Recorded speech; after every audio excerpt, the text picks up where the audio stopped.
I would like, if I may, to take you on a strange journey.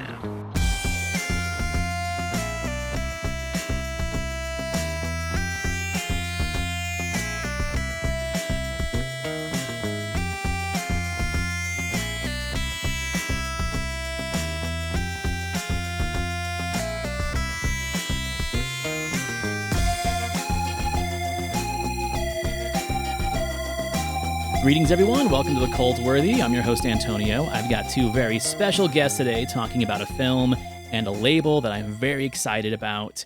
I've got Dennis Bartok and Craig Rogers of DEAF CROCODILE Films on the show today to talk about their label, but mostly talk about the upcoming release of what I think is one of the most underrated, underseen, and soon to be, in my hope, popular, excited, and cult-worthy animated film, and that is 1994's FELIDAE. So let's get to know our guests. Craig, Dennis, welcome to the show. Thanks for having us. Antonio, great to be on the show. Thanks for inviting us. You are the first people on the show that actually are the representatives, founders, programmers, creators of a boutique label that I've had.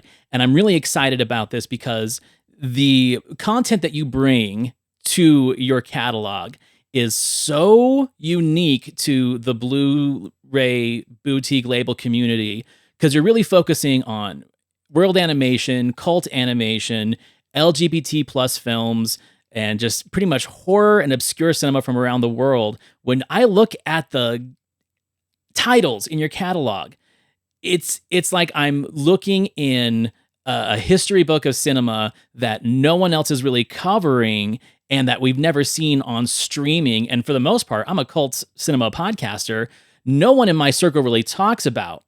So being able to speak to you and ask you questions about where these titles came from, how you procured them, how you restored them, and getting them to these beautiful discs is just something I've been anticipating all week to have this conversation. So first of all, let's talk about DEAF CROCODILE. How did it come together? And how do you go about finding these titles? Well, Craig and I first started working together about 10 years ago with a company called Cinelicious. And I had started their distribution label, Cinelicious Picks, co-founded it, and Craig was in charge of restoration for the company, which was a boutique post-production and company here in Los Angeles. And probably the best-known movie that we licensed and Craig restored at Cinelicious is Eiichi Yamamoto's Belladonna of Sadness, the psychedelic Japanese anime about witchcraft. We also did Private Property, Funeral Parade of Roses, a number of other titles. And we put out a number of new films, like Anurag Kashyap's amazing Gangs of Wasaipur, the 5.5-hour two-part Bollywood crime epic, Dark Knight. So it was a mix of new titles, American indie, world cinema, and select restorations. And then that company kind of essentially went under. We formed another successor distribution company called Arbalos with two partners from Cinelicious, and did that for a couple of years. And Craig restored Bellatar's Satan Tango, all 7+ hours of it. And then Craig and I split off about, is it 3.5 years ago now, and formed... It seems like 2, but yeah, it's probably more than that. Yeah, formed DEAF CROCODILE Films.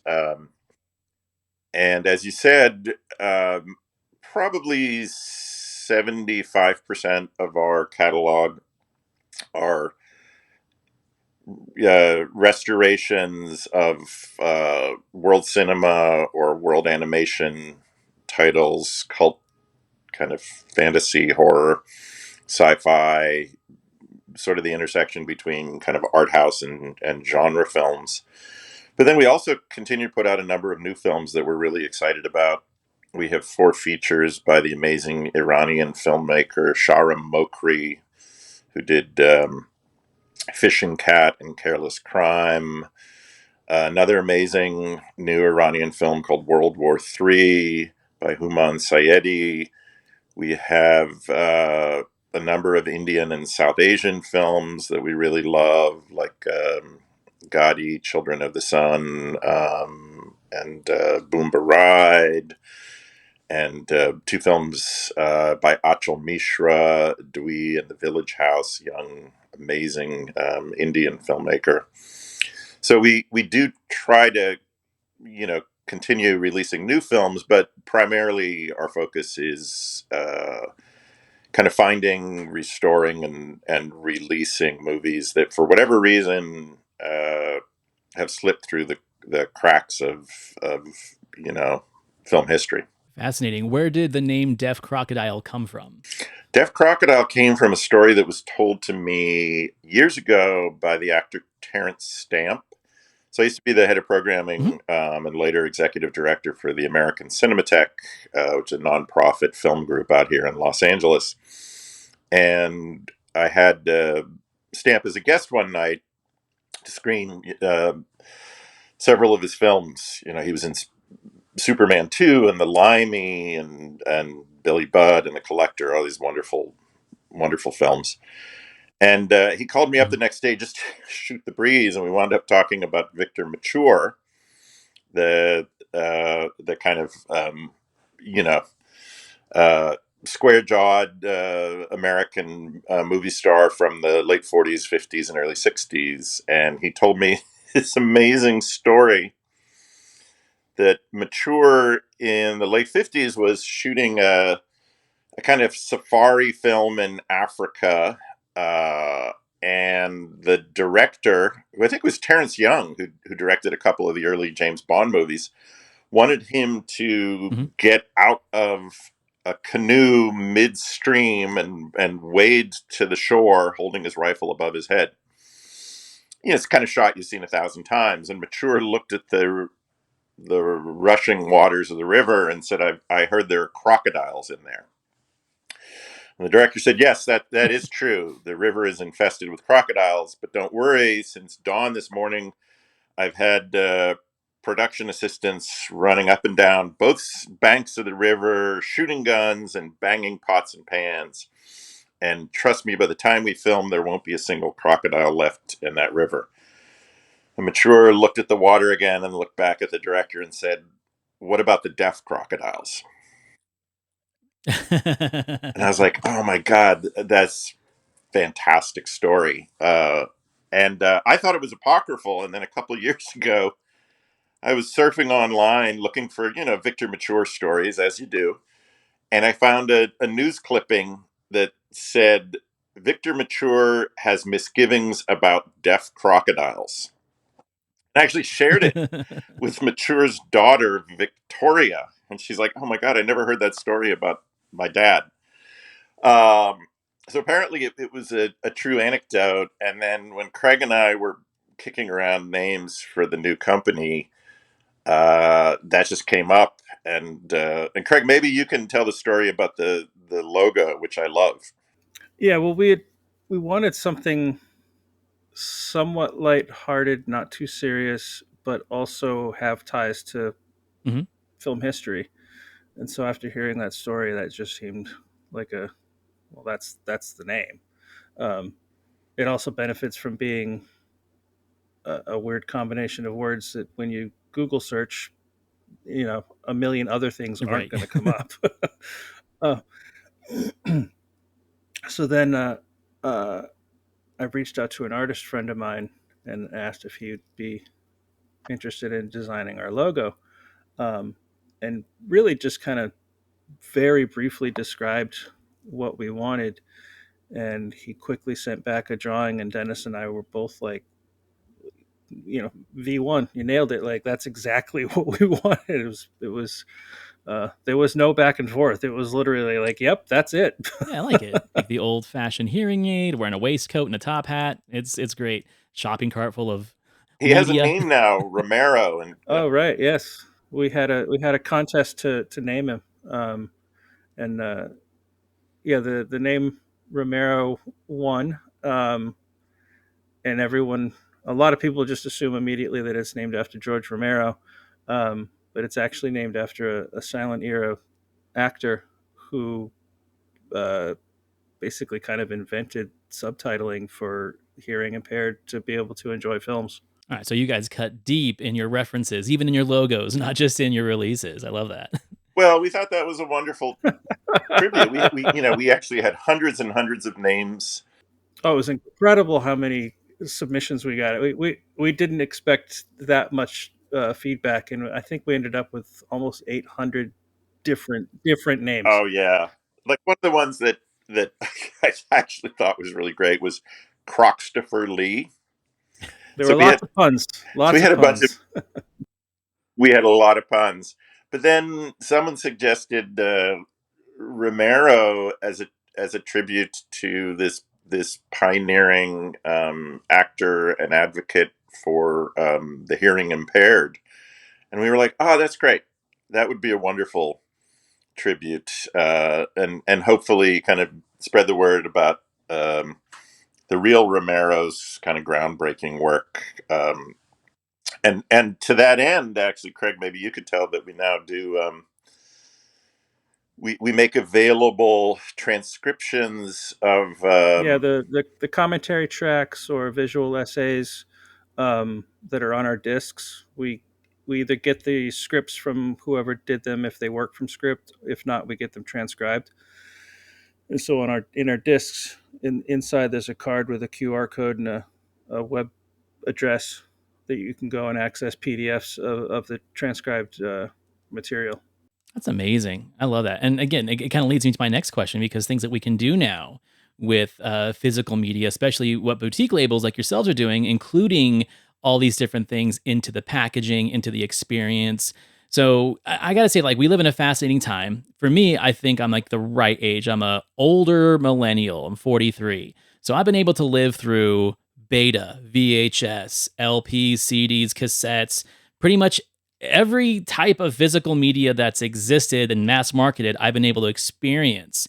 And then we saw in like the 2010s up until now, like this decline in physical media, this obsession with digital and streaming, which I think for the masses made a lot of sense. Less shelf space, less money and stuff like that. But in the last 10 years, we've definitely seen a resurgence in the collectability and the tangible, right? People want the item in their hand. They want to put it on their shelf. They want to know that it's there whenever they want it, and not when a studio or a licensee decides they're going to take it off streaming or take it off the internet. And I love the fact that now the collector, the boutique collector, is no longer considered a freak show or a nerd or someone who's wasting their money. I'm seeing people getting excited about having tangible items again. So I'd love to know, you guys as a label, as a distributor, what's your view on that, and what do you think the future looks like for physical media?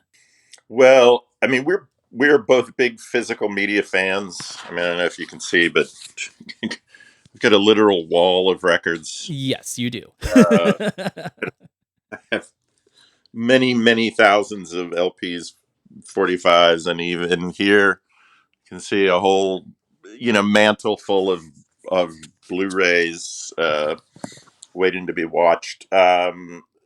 So we're big physical media consumers ourselves, and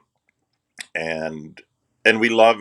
I buy a lot of discs from other people who are in the kind of same space or bigger. Kino Lorber and Arrow and Severin and Mondo Macabro and a lot of those amazing labels. So it is a really great time to be a consumer of physical media. I remember in the mid 90s or early 90s when I programmed a retrospective of Mario Bava's films out here in Los Angeles, and I think, I don't know, maybe one of them was available legally on VHS, and it was impossible to see his movies at that time.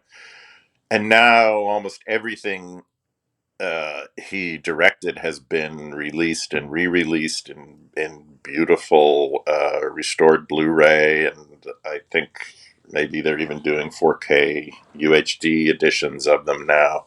So it's kind of amazing when you see formerly, really obscure or hard to find directors, whether that's Paul Naschy or Jess Franco or Jean Rollin or others that are now available in these beautiful restored editions. So I think it's a great time to be a physical media consumer. I think it is a really hard time to be a creator of content and actually find a way to monetize your work. Because I've also worked as a director, producer, writer in the film industry for a number of years. So it is interesting that as there's a lot more availability and access to all of these rare and wonderful films, if you're a creator of these movies, it is harder and harder to survive and kind of monetize or generate revenue from your creative work. So one of the things that we try to do is to make sure that we, return, a good portion of the revenue from our releases to the rights holders. So, for example, Solomon King was a lost 1974 independent black crime film that was written, produced, co-directed, and starred Sal Watts in Oakland, California. It's this amazing kind of time capsule of black music, fashion, culture, kind of architecture and geography in Oakland in the mid 70s. The only film he ever made, and it had been lost for over 40 years. And we worked with his widow and his estate, scanned the only surviving complete print of the film that was loaned to us by UCLA Film and TV Archive. And subsequently, we've been able to send some really nice revenue back to his widow, Belinda Burton Watts, and his estate, which is great. Not only that the film is now restored and Sal's work as a filmmaker, writer, actor, producer can be seen, but also that his family, his wife, gets some financial rewards from it. So that's really important to us as a label. Most of the family had only ever heard stories. They'd never actually seen the film. Some were like, "Yeah, sure, you made a movie." Like, and so yeah, there was when we did the screening up in San Francisco, so it was kind of local for a lot of the family. It was really amazing, to be sitting in the theater and have, so much of Sal's extended family was in the theater. And the first time he came on screen, I just heard a woman in the dark behind me just yell out, "That's my daddy!" And it was so nice that, like, they were so excited to see, like, he really did do this. Like, it's real. And they all wanted copies of the disc, and so it was really nice. And as far as physical media, the future, I mean, I don't think streaming is really going to go anywhere, and the technology is going to continue to improve. So the argument that, like, it looks better on disc at some point in the near future won't be true probably anymore. So it's going to come down to content, and the access, like you had mentioned, is like it's there today, but it might not be tomorrow. So I think for the labels like ours, our only secret weapon is content that the large studios aren't interested in. Like, like, right. There's an audience for it, but it's not big enough for them. Like, they don't care. So, like, there's so many films that will never see the light of day if it were up to a huge, multi-billion-dollar company, because they don't care. Like, it's like, that's a nickel. I don't care. Go away. Not worth our time. Yeah. So it's going to be up to small labels to keep access to those type of films available. And then the bonus material, putting all these films in context, where they fall within the genre or the time that they were made in, and creating that context. There's been a lot of films where I've watched the disc and I was like, it was okay. And then I go into the bonus features and I start watching the visual essays and the interviews, and it gives me this whole appreciation that I didn't have when I first watched it. And I was like, oh, you know what? That was actually kind of amazing. Like the context makes a big difference. I think it's interesting that, as the larger studios and the bigger release films, they're getting away from the mass marketed physical media. Like, it's newer movies are not getting the special treatment in the releases the way they used to, because now they're just kind of all going to digital. A lot of the big box stores pulling away from physical media. So there's a cautious optimism in me that says, okay, this is the time for boutique labels to shine, because they are releasing really high quality and carefully produced items for us to buy and appreciate and collect, where we're no longer like just wasting money on mass market releases that are just maybe thrown in like the least careful quality out there. Poor compression. We saw that when DVD was at its height, where mass released physical media DVDs from big studios, they didn't care about the compression, they didn't care about the restoration. Just throw it on a disc and someone will buy it. I've got tons of those that are still on my shelf, and the only reason why they're still there is because they never put out a better version, and I just want it, right? So I love that idea with how the boutique labels are really focusing on that. And then I think about finance. Then I think about what people have in their wallet and where they're choosing to spend their dollars. Like you said, it's a tough time for creators, because I feel like there still is that stigma with studios that they want to fill cinema houses with what they think is a guaranteed seller, a Marvel movie, a licensed thing that's supposedly going to be really popular, and then it turns out not to be, and then that's money wasted, and those are screens wasted on movies that a lot of people just don't care about, or there's no rewatchability factor. But then we see things like A24 is doing, or like The Substance is a big example of like, whoa, this movie now is just still being held over because people are discovering it, and it's not your normal release. It's not your mass appeal release. So when I spend my money now on entertainment, a lot of it does not go to the cinema house, because there's nothing out there for me to really hold on to or grasp or get excited about. I'm saving my money for the FELIDAE release. I'm saving my money for whatever Arrows got put out, or whatever subscription I'm going to sign up for this year, because I know that those are things that actually have weight and value. And I'm going to say pretentiousness, but in the nicest way. You need to have that ego and pretentiousness of these items that you're putting out, of these films, of this content. Otherwise, what is the point of spending your 30, 40, 50 or more dollars on it if you can't see the care behind it? And that's where like my cautious optimism of physical media is excitable for me, because I think that there are enough of us now that realize Hollywood, big Hollywood, is just in it for the money. There really is no care behind the projects anymore. And the ones that slip through are closer to the old genre films that we as physical media's appreciators look for than whatever Marvel, Brad Pitt, big budget movie is out. Well, even within the Marvel stuff, because I'm a huge comic book nerd, and so I've watched most of what they've put out.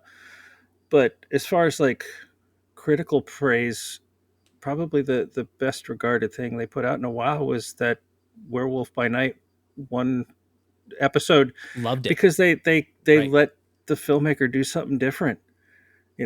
Like it wasn't just churned out of the Marvel studio like mold. Like they were like, here, you can, it's just going to be on streaming. It's one episode, do what you want.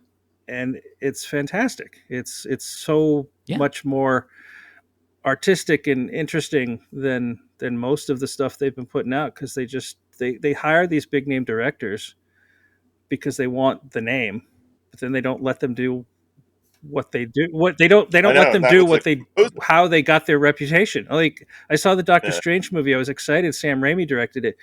you would never know Sam Raimi directed that film. Like, Well, it's also because the big budget studio films, I think, they're movies where the producer is actually more the auteur, if you like subscribe to that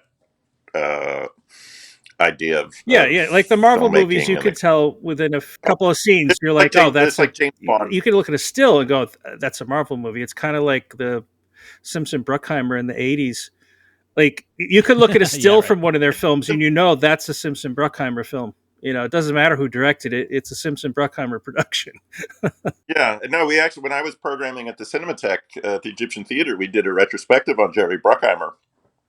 And a lot of people were like, why are you doing that? And I was like, because, you know, Bruckheimer has a very recognizable style in kind of like that classic period that was as identifiable as like a director's. Mm-hmm. So in a way, when you look at things like the Bond movies or even a series like the Harry Potter films, which I watched a gazillion times with my son when he was growing up, I think they're more producer films. And it was David Heyman. Did he produce the Potter films? I think. So in that sense, it is harder for an individual filmmaker, although they hired some really good filmmakers for the Harry Potter movies, Chris Columbus and Alfonso. Did some really interesting things. But for the most part, I think it's the producers on those movies that are calling the shots more than like individual. It makes sense for a project like that because they tried to create this universe of all of these films are one thing. So it made sense to like you want them to be one cohesive unit. And the same with the Harry Potter films. Like they're trying to like it's 8 films, but it's really one thing, you know. So I kind of get that. But like DC Comics for the longest time had the Vertigo line, which was like it's DC, but it's creator owned, and they kind of let them do whatever they want. And some of the greatest stuff DC ever put out came from Vertigo because they let creators create. And I feel like that's kind of what Marvel Studios should be doing. Is like you got your Marvel Universe MCU line, create a creator focused line of releases that don't have to be, a franchise within a franchise. Like it's a one-off. It's one film. Let the filmmaker do what they want with this character in this one film, and they'll put out some amazing stuff that way. But I don't run the studio. Yeah.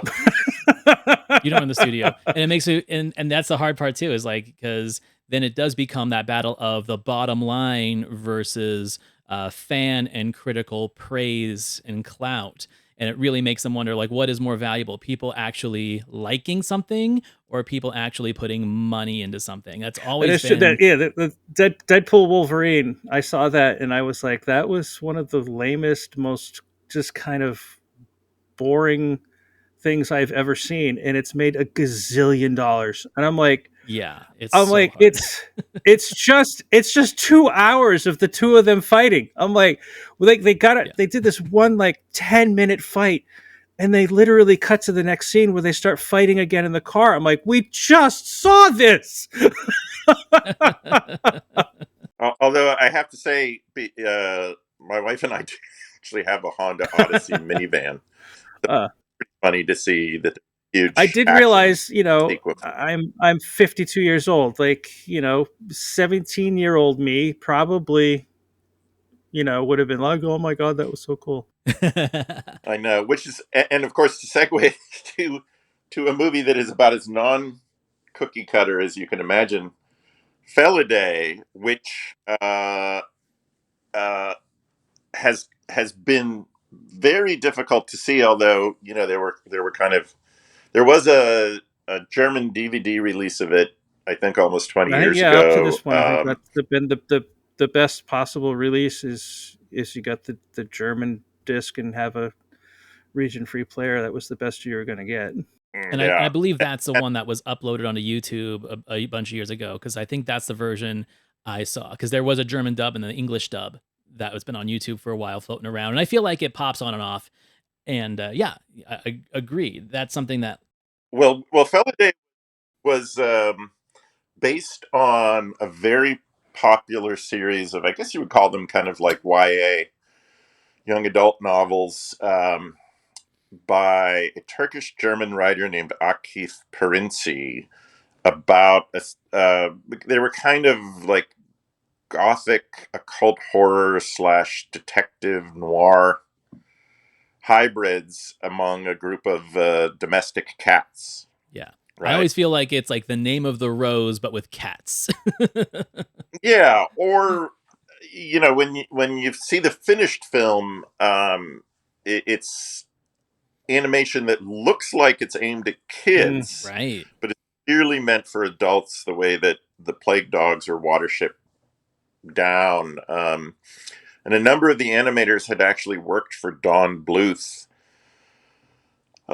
When he briefly had a production studio in Ireland, and so they had worked on some of his films, and that's why the film kind of has that American Tales, Secret of Nim. Yeah. It Yeah. really And does. they were really aware of it, because we've got the release is going to have an 80-page book in it, and we've in the back of the book we've got a whole lot of character design sketches and stuff that we were able to get from the artists. And Paul Bolger was the lead character designer, and he's got a bunch of sketches, and he's got his notes written next to them that, this looks a little too Don Bluth, doesn't it? like so he's very aware like that was the look that they ended up going with. And but he was also aware, like, this is not a Don Bluth movie. Really R-rated. I mean, there is animated simulated cat sex. There's decapitations. There's evisceration. Disembowelments. Cats being electrocuted. I mean, it's pretty dark and disturbing, even though the style of it really does look like Secret of Nim. And it was never released here in the U.S. when it came out. I think because there wasn't then, and there still really isn't, a kind of a mainstream market for animated features aimed at an adult audience. It's still primarily like a family audience. And even when the film, when it was made, was I think the most expensive animated feature made up to that point in Germany, and it was produced. It was so ambitious that the main animation team was based in Germany, but then they had satellite teams in Ireland, in Canada, in South Korea. We've actually talked with a number of those kind of members, of the key animation team, and they were like faxing and FedExing, pages and cells all around the world. And of course, now you could do that all online. But at the time, we were like, "Oh my God, this is the early '90s. Like, Yeah, how they said their FedEx bill was a chunk of the budget. how did you Like, produce a film with these teams located in so many different countries?"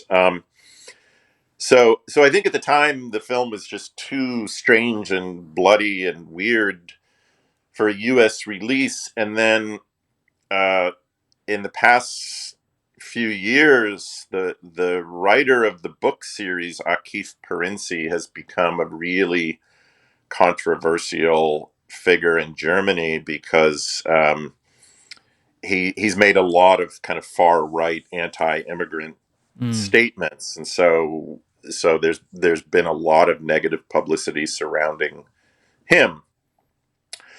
And I mean, even to that end, it took us years to convince the company that owns the rights now to license the film to us. And at one point, they were like, "Why do you want to? Why do you want to license this movie?" I think they would prefer that it kind of like be swept under the rug, because Perinci is this really controversial figure now in Germany. Interesting. And we had to actually pay to have the film scanned from the original 35 millimeter camera negative, which they couldn't find for a time. The company that owns it now was not the original producer. They've inherited it as part of a library of films. So we really had to push so hard to make this deal happen. And then when they finally delivered the camera negative to the film lab in Germany that did this 4K scanning for us, they emailed us and said that it was starting to go vinegar. So the suffering from vinegar syndrome, which is an irreversible process that destroys the film stock. So had we not kind of paid for and arranged for a new 4K scan, and in the next couple of years, that negative will be unusable. Right. It went through the scanner fine, but they said, there wasn't any damage they could yet, try but and it's slow it a little bit. You can't reverse it. It's dying.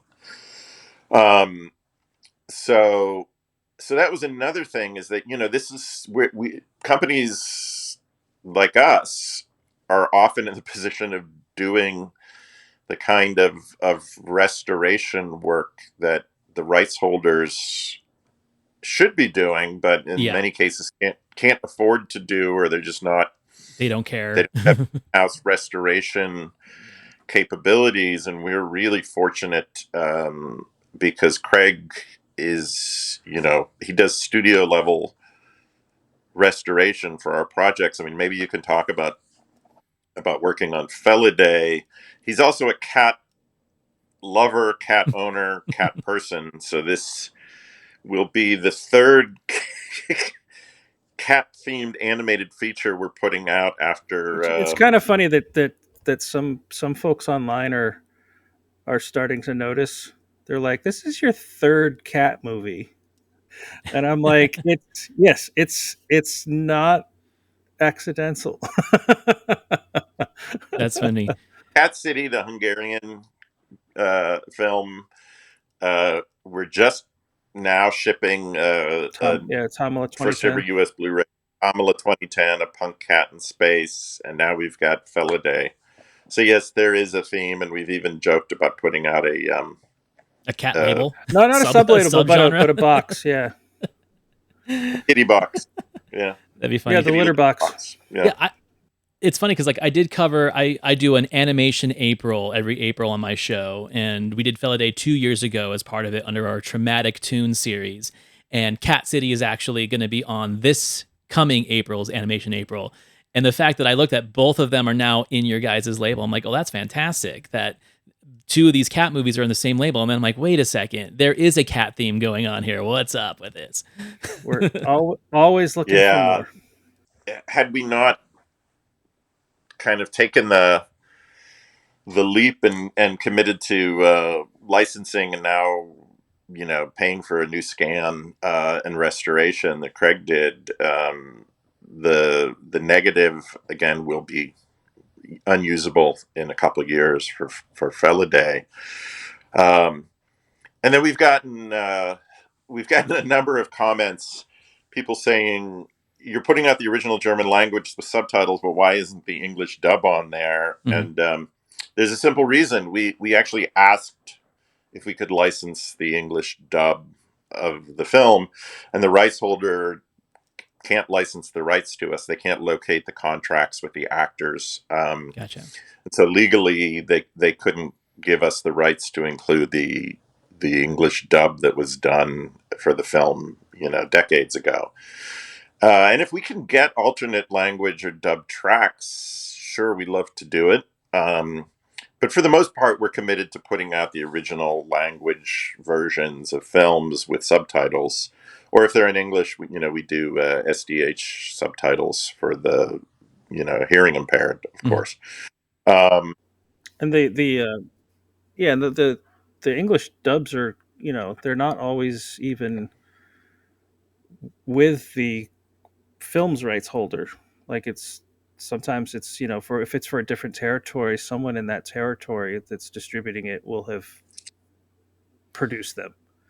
So it's not as simple as like, well, it came, there's an English dub, why don't you have it? Well, it's very complicated, and there's lots of reasons why it's not always just easy to So get. I'll give you another example. This is a film that we're releasing this coming spring. It is an amazing Romanian kind of fantasy musical. It's sort of like the unholy marriage of Andrew Lloyd Webber's Cats, H.R. Pufnstuf, and early 70s glam rock. It's called Mama Rock and Roll Wolf.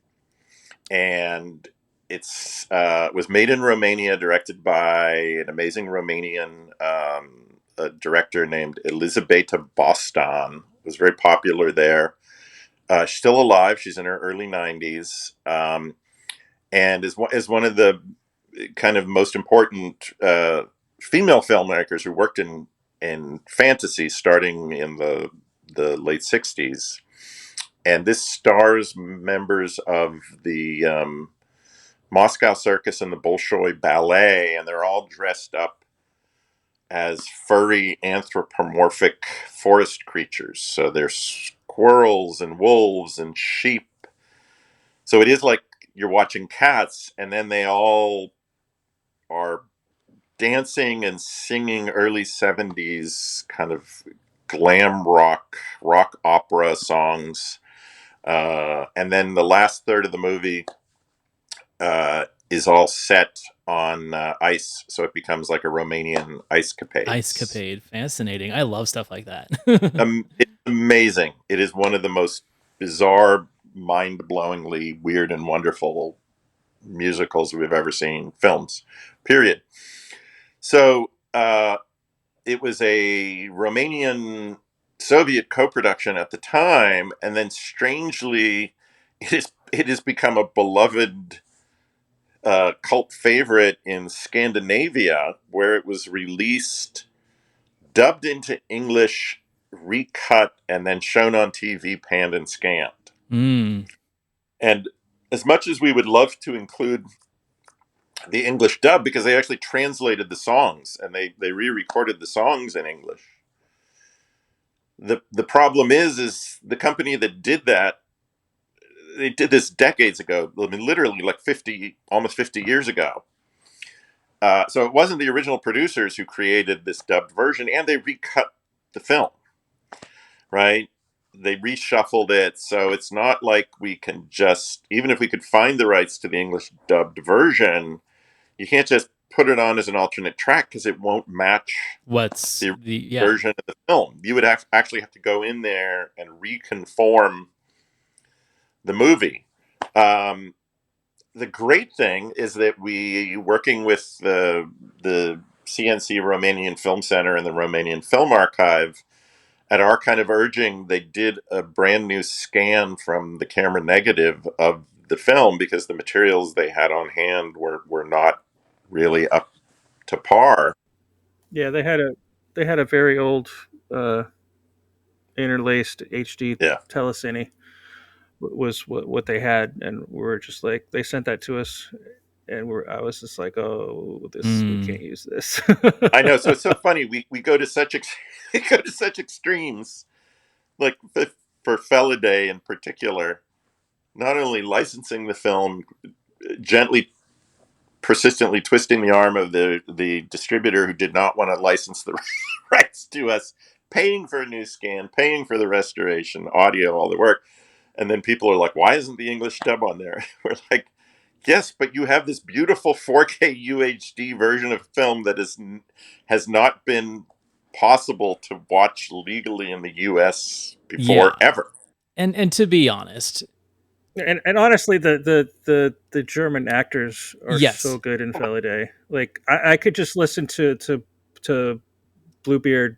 Like his voice is I was going to say that there is something about the original German because that's the way it was supposed to be heard. But also, that's one of the big things about dubs is that like you are losing a lot of important exposition. You're losing a lot of important dialogue just so it can match the mouths in the English language. And I feel the story is so much easier to follow in the German version, where I feel they really have to truncate a lot of the exposition in the dub. And some things aren't caught on the first time, because it's a complicated story to begin with. Yeah, it is. It's like an old noir film where, you know, halfway through you're like, what is going on? Because it's like there's mysteries inside mysteries, and you're like, who did what? Like complicated names you have to remember. No, I agree. And let's be honest, the English dub, it's not terrible. Like, there are worse dubs and performances out there, but I do like the energy behind the actors, but it doesn't really match the film the way the original does. And the same could be said with many anime releases. Like Kiki's Delivery Service, the English dub is great, but it can never resonate the way the original language did. That's one of the ones I always use as an example. Yeah, I was just saying, the original German language track, you've got Klaus Maria Brandauer, who was one of the great German actors of the 80s and 90s, doing one of the voices. And it's like, wow, would you rather listen to the fairly generic English dub, or would you rather listen to Klaus Maria Brandauer's voice? Agreed. It's like, wow. It does bring up a very funny anecdote that was told to me years ago by Mike Hodges, who was the great British director of Get Carter and Flash Gordon and many others, that he got a call one day from Federico Fellini, who he'd never met. And Fellini, and this is really smart, when his films were released in other territories, they would be dubbed into that language for the most part. Sometimes they would be subtitled, but often dubbed. And rather than just let, a dubbing house take over, he would try to get great filmmakers in each of those territories to direct the actors. And they were releasing And the Ship Sailed On in the UK. And he had actually approached Stanley Kubrick and asked if Kubrick would direct the English dubbed version. And Kubrick, I think, was in pre-production on one of his last projects at the time. And he said, I'm not available, but I love Mike Hodges' movies. I don't think they actually knew each other. He just happened to be a big fan of Mike Hodges as a filmmaker. And so Fellini called Hodges up, recommended by Stanley Kubrick. And Mike actually, I think, did wind up directing the English dub of And the Ship Sailed On, the Fellini film. So that's one of those movies, actually, where there was a really great director involved with, which makes sense. I never really thought about that, but that completely makes sense, and it also explains why so many dubs are awful, because they don't have any direction. They're just reading. They just they just hire some actors cheap and hand them a script. That would explain why most of them are kind of lackluster. About that, you put so much care and effort as a filmmaker. The cast, casting. My late friend Monty Hellman said casting is 95% of directing. If you cast the right actors, that's you're pretty much 95% of the way there. And I think there's a lot of truth in that. And then you're going to hand over this movie to a dubbing house that, is just going to kind of match, fairly generic actors. That doesn't really make a lot of sense. I mean, I will still sometimes watch like the dubbed versions of Godzilla films, because that's how I first saw them growing up. But for the most part, if I get a Blu-ray of a film and it has the original, like if it's a Argento movie, I'll watch it in Italian with subtitles, or rather than the dubbed version, just because I think that is much closer to the filmmaker's original intention. Yeah, that's how I feel. And with FELIDAE, my hope is that the audience in America is not familiar with it. So if their first exposure is the original German language version with those great performances, then they are getting the best peak version upon their initial watch, their initial experience. Where, like I said, the English dub isn't terrible, but I feel they're going to get much more out of the film's original intent in the original language. And I'm excited for that part. So as we kind of wrap up, gentlemen, FELIDAE comes out in December. Is that correct? When are pre-orders ready to go? When can people expect to pre-order that? The last Friday of November, correct? Yes. Okay. So Yes. Yeah, our pre-orders are always the last Friday of the month, and then the film comes out the and it's following our month. second 4K UHD and Blu-ray combo release, and it's going to look stunningly beautiful. I mean, Craig and Tyler Fagerstrom, who's our colorist, lives in Atlanta, Georgia area. Did an amazing job. So hopefully it will never have to be restored. You got it. I mean, I think that's kind of Craig's attitude, is he really wants to do studio level restoration, and for most of these films, especially if we get like a new 4K scan of the film, to do it. Yeah, if we get a 4K scan of the negative, then you shouldn't have to do it again. And then the HDR on this, it's a Dolby Vision release, and the HDR is, I try to keep it, I don't want to say subtle because it's not subtle, but for me, a lot of times I think the HDR on a lot of releases is used as a gimmick. It's almost like 3D, where like, look what we can do, and like, we'll throw a ball in your face.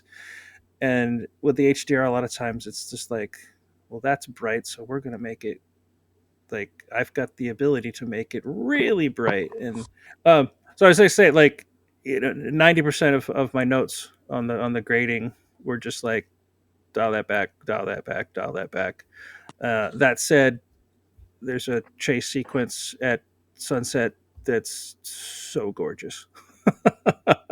Well, that's one of my things that I've been complaining about and hearing other people complain about the HDR transfers of animated films, where they're too clear, they're too bright. A lot of the Disney stuff, especially, like a lot of us were raised with the old film transfers or the VHS, where there's like a depth to the color, there's a film grain to the film, and now that we've seen them ultra clean, they almost feel like they're different movies. Well, ultra clean is not the same as grain removal. Like, right? If the stuff was shot on film has grain.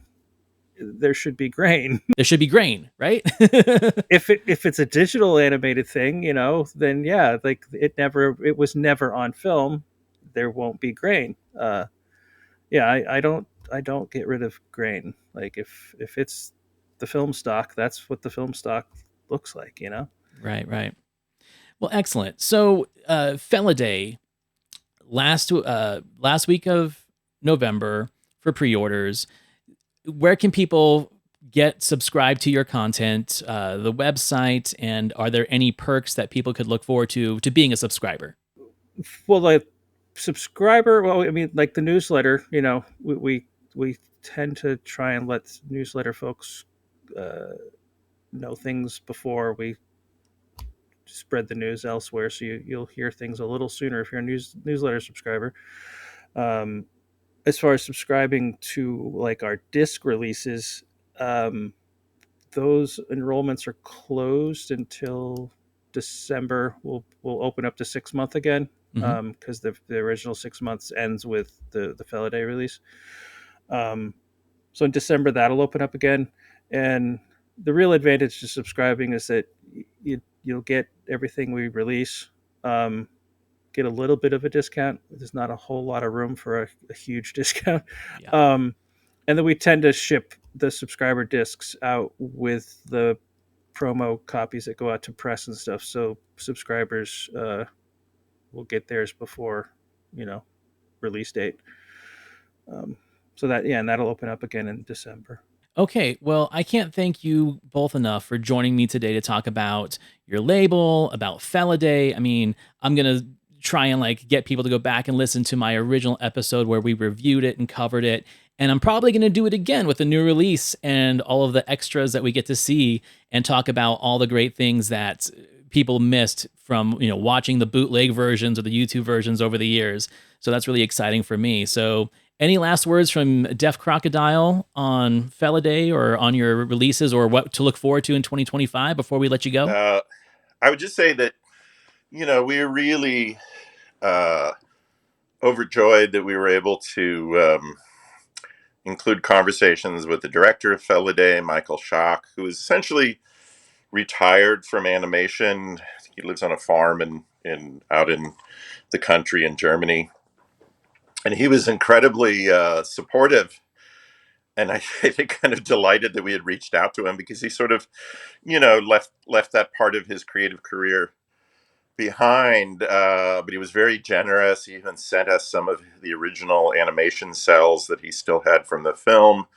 As Craig said, Paul Bolger, who was one of the key animation team members, we commissioned new artwork for him based on the original film for the slipcase. Yeah, the slipcase artwork is very cool. It's a new painting and drawing by Paul, but the way he created it is the way they did the film. So he painted the backgrounds, and then there's a vellum overlay with the characters, and that's the artwork we're using for the slipcase. So he did it in a kind of traditional 2D animated style based on the film and the characters and images, and that's really wonderful. And the fact that we were just able to get so many of the original creative people together. I mean, when we did, is it really cool? It's like, is there 6 of you on that? It's like a round table of all these different animators that worked on the film, all reminiscing. Yeah, it was really 30 years, and so they were laughing and having a kind of reunion. And that's a really wonderful thing, is that we're able to shine a light on the amazing, again, creative contributions from all these people on this movie that is really pretty jaw-dropping. It is. And they've all gone on to like these stellar careers.